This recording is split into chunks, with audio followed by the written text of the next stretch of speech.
Hello fellow human beings. You must have clicked on this video because you want to know what K-pop is. Whilst I could have made a simple video summarizing what K-pop is, I rather wanted to show the origins of K-pop and how it's evolved throughout the years, rather than a genre in itself. K-pop is a collection of genres that are sung in Korean.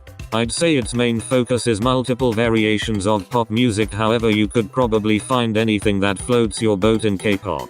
I think what sets K-pop apart from other music industries is the way it's marketed and how the idols are scouted and curated. However, I think that can be a discussion for another time. What we're here for today is to find out about the roots of K-pop.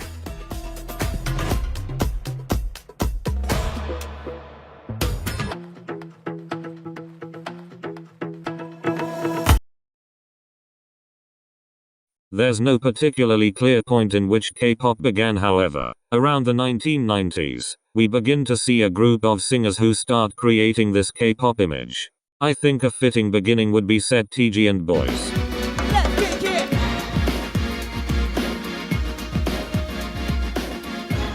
SETG and Boys was a three-member group who were active from 1992 to 1996. The group consisted of SETG, Yang Hyun-suk. Yes, that Yang Hyun-suk.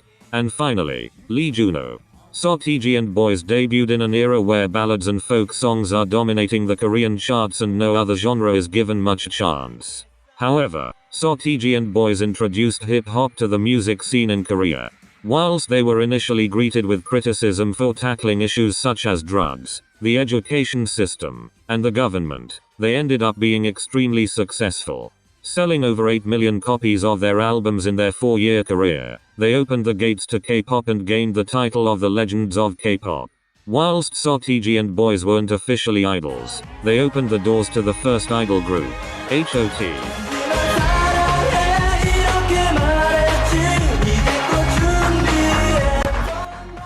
Formed by Lee Soo-man, the CEO of the now renowned SM Entertainment, H.O.T. is what I'd call the first big idol group. We saw a glimpse of the potential in another idol group from DSP Media in 1996 named Idol, who garnered decent popularity but ultimately got crushed by H.O.T. later on. H.O.T. had pretty much everything we see in idols today. They had rappers, singers, choreographies, and very distinct styling like unique hairstyles and clothes. They also went through the training system, created by Lee Soo-man himself, which as we can tell from now has caught on. Unlike SETG and Boys, H.O.T. had a bright image and had more pop-sounding songs and instantly became popular amongst the Korean public upon debut. They released many hit songs that idols still cover to this day. Some songs you may recognize are Candy,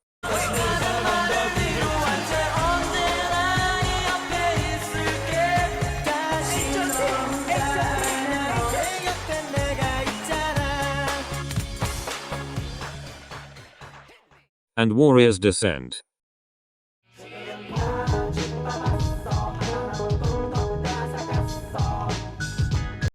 DSP Entertainment saw the success of this group and debuted their own group named SETGs.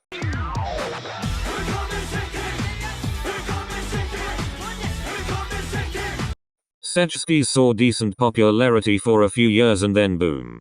SM Entertainment debuted their first girl group, SES.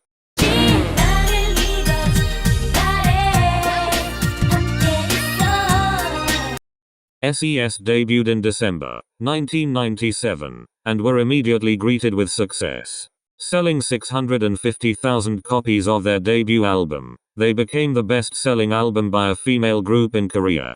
SES continued releasing bestsellers throughout their career and were dubbed the female counterpart of H.O.T.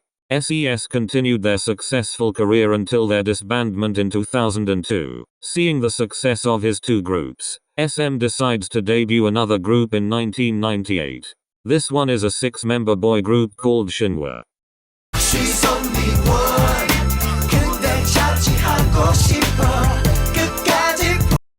Shinhwa has a successful career releasing songs like Perfect Man,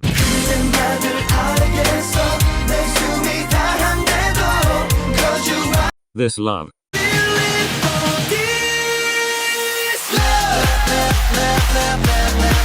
and more. DSP then debuts their first girl group named Fin KL.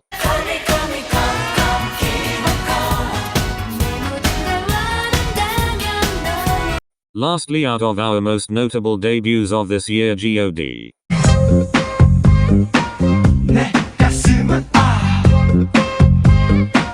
God debuted under Sidus HQ. God wasn't famous from the start but proved they were a force to be reckoned with during their first few years as a group.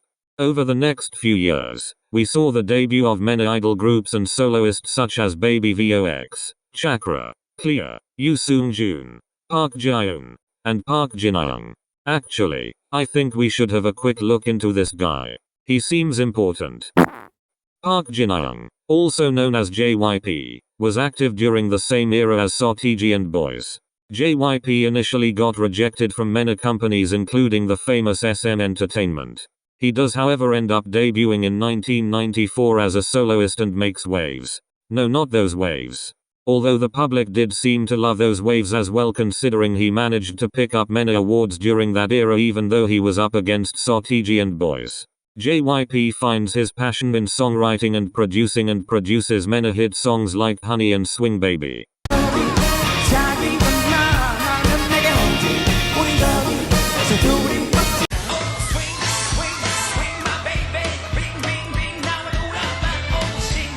JYP starts producing for groups such as God and Park Ji-young. With all this success, he creates his own company called JYP Entertainment. Let's rewind a little bit and come back to JYP a little later. Back in 1996, we saw the disbandment of Sotigi and Boys. Sotigi went away for a bit, but someone who didn't want to give up his music endeavors just yet was Yang Hyun-suk, the rapper and dancer of the group. He clearly had a love for music. More specifically, hip-hop music. Later in 1996, Yang Hyun-suk opens his very own label named Hyun Label. He debuted his first group called Keep Six.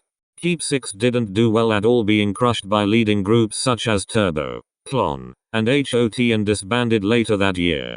Yang Hyun-suk renames his label to MF Label and debuts a hip-hop based duo named Jinozeon who did pretty well in the K-pop scene and were even considered the hip-hop pioneers in K-pop. Yang Hyun-suk then renames his entertainment label to YG Entertainment and launches the group One Time in 1988.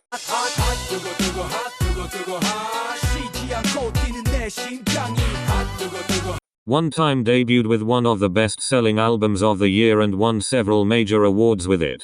One Time have never officially disbanded but haven't been active since 2006. You may recognize one friendly face in this group who we'll talk about later on. As we enter a new century, we also see the next generation of K-pop begin to form. Between each generation in K-pop, there's a transition era. In the transition between the first and second generations, we see the debut of a few household names, such as Boa.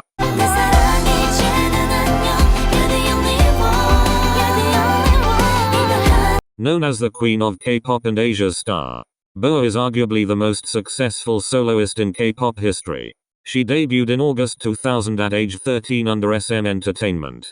Boa even debuted in Japan, becoming the first K-pop idol to do so. Boa played a really important role in opening up the overseas market to K-pop and basically made SM what it is today. Boa gains titles of the youngest solo artist to win a Daesang, the first Korean artist to top the Oricon chart, first Korean artist to chart in the main Billboard chart, and those are only a few of the titles and awards Boa gained during her career. Boa made history in K-pop and is still going right now. Back to JYP Entertainment in 2002. Young Ji-hoon, or Rain, was a backup dancer for JYP and Park Ji-young. JYP saw something in him and decides to scout him and train him up. Rain debuts under JYP Entertainment in 2002 with Bad Guy.